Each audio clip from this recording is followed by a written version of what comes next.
In the quaint town near the University of Idaho, November 2022 began like any other month.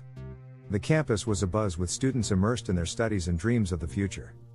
But on one fateful night, the tranquility of the community was shattered by a frantic 911 call.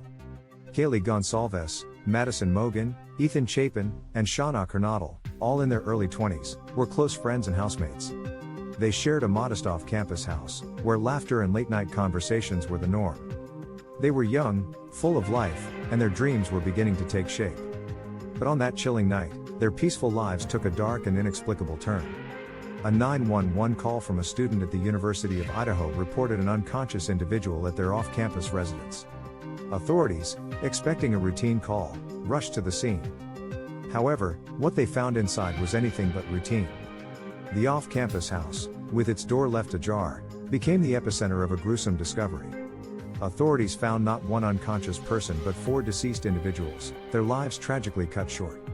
The scene was horrifying, and shockwaves rippled through the community.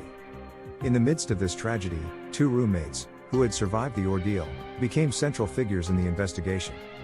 Were they witnesses to a brutal crime, or had they too fallen victim to an unknown assailant? As news of the quadruple homicide spread, the internet, particularly TikTok, lit up with theories, speculations, and unfounded rumors. The tragedy had drawn the attention of online sleuths, some of whom cast suspicion on the surviving roommates. Others pointed fingers at a local food truck driver who had spoken to the victims on the night of the murders.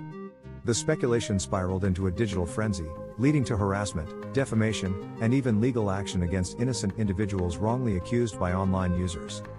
The fallout from the online frenzy was significant. Innocent lives were marred by false accusations, and a lawsuit was filed against an innocent professor who had been wrongly implicated in the crime. Amid the chaos of online speculation, justice remained an elusive goal. The truth of that tragic night seemed farther away than ever. However, on December 30, 2022, a glimmer of hope emerged. Authorities made a shocking arrest that would turn the case on its head. Brian Kohberger, a 28-year-old PhD candidate studying criminology at nearby Washington State University, was taken into custody. Kohberger had reportedly been following the quadruple homicide in the news and was shocked to find himself arrested. The breakthrough in the case came from matching DNA collected from the crime scene with genetic information submitted by one of Kohberger's family members to a genealogy website. Despite the arrest, questions continued to loom over the Idaho Quadruple Homicide.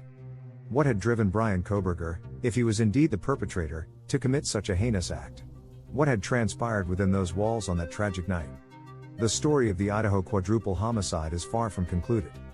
The investigation continues, and the pursuit of justice presses on. 4 promising lives were abruptly extinguished, and the ultimate question remains: who was truly responsible for this horrifying crime?